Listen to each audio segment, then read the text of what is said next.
Hey everyone, today we are going to be working on making some very simple hammered copper earrings, and we're going to be using a lot of the same tools that we used in the last video when we were making that hammered copper bracelet. So let's get started. We've got a lot to do today, and I think you're going to be happy with what we come up with.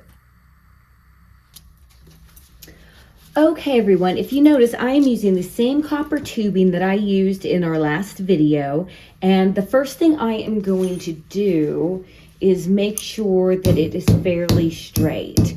Usually I would have a longer piece of tubing for this, but just for this video I'm starting off with a piece that's about 6 inches long.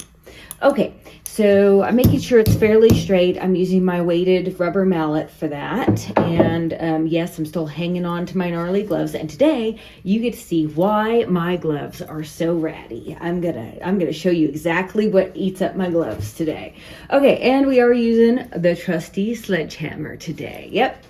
Okay, so I'm going to pound this really flat today. I want this piece pretty flat before we measure it.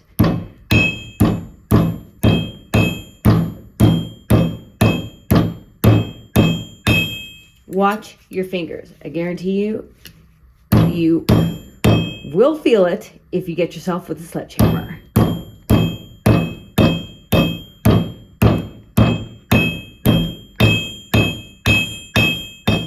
Actually, even if you get yourself with that weighted rubber mallet, you will feel it.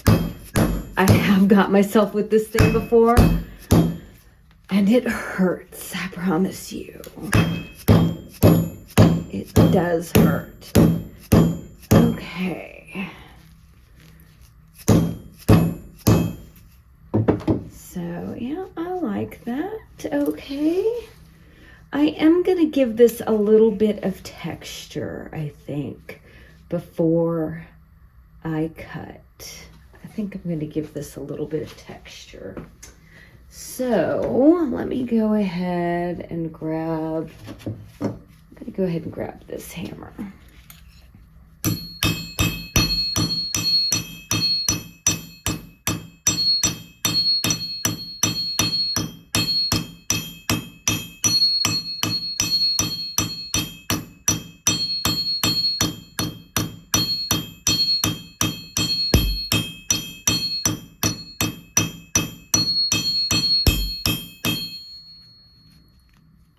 And again, see how it's starting to bow a little bit? I kind of have a spot there I'm not too fond of. So that's a little bit much for this. Just hammer that out. If it starts to bow up, we can just come at it from the other side.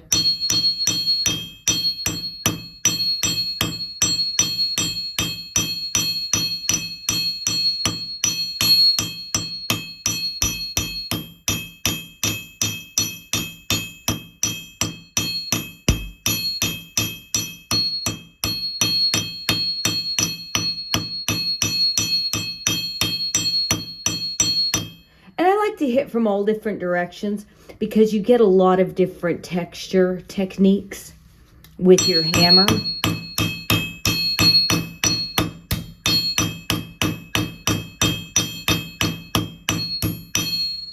Okay, I like that. And we're going to do something pretty neat with a fire technique today here at the end. But now what I'm going to do is I'm going to actually measure this out here in just a second for all of our earring planks.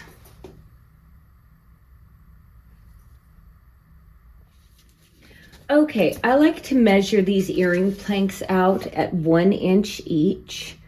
Pardon my hands being all messy. I have been staining cabinets. And if you have ever stained cabinets, you know that stain does not like to come off. It likes to stay with you for days. Okay, I'm going to measure these out at 1 inch each. Then I'm going to cut them using my bolt cutters that are attached to the table. I'm actually not going to show you that part because they're going to fly all over the shop. So I'll be right back when I have these cut, and then we're going to step on over to the belt sander where I am going to show you what eats my gloves up. Be right back. Okay, so I went back and I shortened one of these because it was a little bit too long. So that was a thing. So just be aware that sometimes one of them might be a little bit too long. You might cut one a little bit longer than the other one. Not a big deal, but you can shorten one of them on the belt sander, or if you're using a handheld sander, whatever. Now, just like we did on the hammered copper bracelet, we're just going to use this grinding wheel to smooth out the edges, make it a little bit softer, and I'm going to keep one glove off for this, just like I did before, because with the hammered copper bracelet, because I really want to feel it and make sure my edges are smooth.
Almost lost it.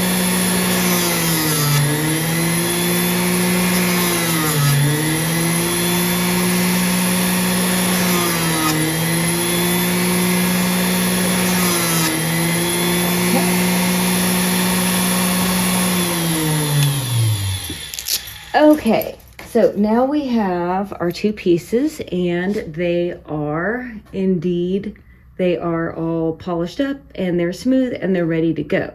So the next part we're going to do is we're going to add a little bit of patina to these before we drill our holes for our earring wires, okay?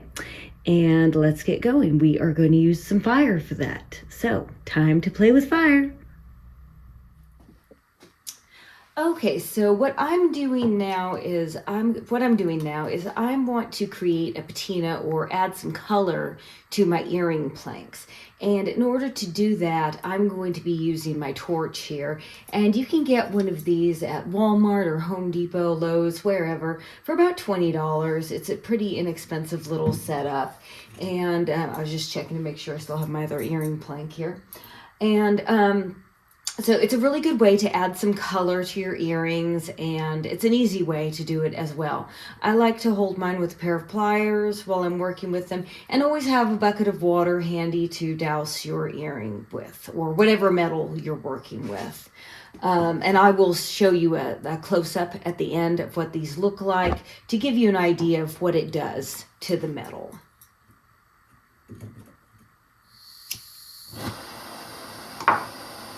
While I'm doing this, I'm not going to just douse this straight into the blue part of the flame. I'm actually going to hold this toward the end part of the flame. And it does not take very long to create the desired effect that I'm going towards. I can already see it start to change color. And when that happens, I'm going to switch that off, douse it, and yeah, that's a really pretty color. And again, I'm going to show you a close-up of this at the end of the video to show you what that color really looks like. because it is really pretty. And a lot of people will say that it looks kind of like shell. Be careful of your pliers also, because I always try to get my pliers wet when I douse this, because remember, if that's hot, so are your pliers. Just be mindful of that.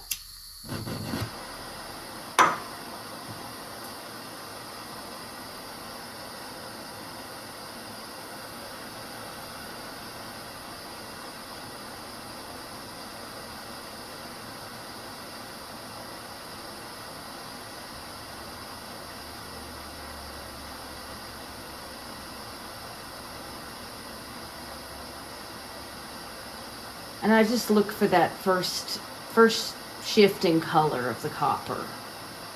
That really tells me that it's getting ready to be time for me to switch off there it goes. Then douse, and voila. We are ready. And now we are ready to drill our holes, and we are almost done with this pair of earrings already. Okay, so now we are at the point where we're going to drill holes in our earring wires. Again, I am a lady who works with her hands, so you get a good close-up of my hands here. So hopefully you can get a good look at that fire, the patina that we just added with the fire, and it really does something pretty. A lot of people say it turns the copper this shell kind of look. It really does something to the copper. So I've just used a Bic marker here to mark where I'm going to put the holes in the earrings. And this was a gift recently from my significant other, and it's a great little tool. Instead of using the drill, I'm going to be using this to create the holes in my earring planks. And it's a great little tool to create these holes. It's a little bit challenging at first if you haven't used one before to kind of guide underneath. This spins, and then you just have to watch from the side. So just make sure you're a little cognizant of that at first. But just line up your hole, and then you twist, and it punches on through. It's a great little tool, and it's a little bit easier. I find it easier than trying to line up the drill, which can sometimes skip around and be a little bit challenging to get through these hammered copper situations, because when the drill gets onto this hammered copper, it just wants to skip all over the place. But look at that beautiful hole it makes. So I really like this little tool. It was only, I think it was under $20 online, and I think it was like $14 maybe, and just an invaluable little tool. It's simple to use. Like I said, you just have to make sure that you're lined up correctly, but it's just such a great little tool, and totally worth it. And it saves me from having the headache of using that drill, and the process of the drill bits that always break, because I break a lot of drill bits. And anyone who makes jewelry, metal jewelry, can tell you that if you drill through any sort of metal, you are going to go through drill bits like nobody's business. And it's a very frustrating process. Okay, there we go. And if you have any residual, like I do there, just use a little bit of rubbing alcohol and it'll take it right off. And it shouldn't disturb your patina at all. Okay, there we go. We are ready for our jump rings and our wires.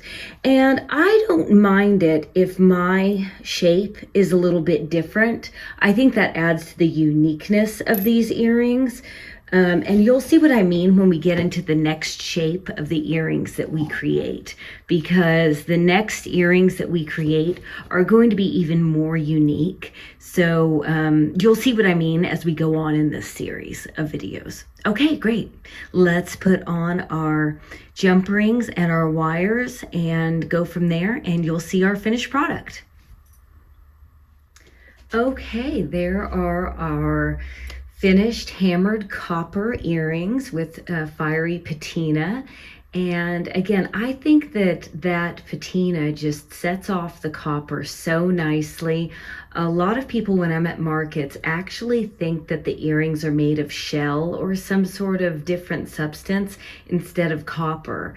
So, again, it just finishes them really nicely. And I only use sterling silver wires on my earrings because I'm allergic to everything. So I tend to assume that everyone else is as well. It's a good practice to keep because I don't ever want to sell a product that makes someone else's ears blow up and them become allergic to a material that I'm selling.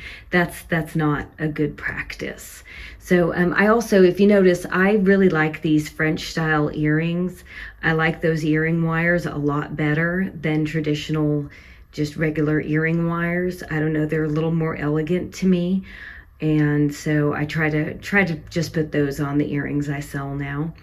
So yeah, I think they turned out really nice, and I've got a lot more of these to make today. But okay, so we'll wrap it up and I'll tell you a little bit more about our next project we have coming up. Thanks so much everyone for tuning in today. If you enjoyed the video, please like and subscribe. I really appreciate it. It helps grow the channel, and I hope you tune in the next video when we are learning how to make a twisted copper bracelet, and I'll be needing a little bit of help on that one. So we will have a little bit of a new person helping us out on that video. So please stay tuned for our next video and stay safe and love each other. Bye.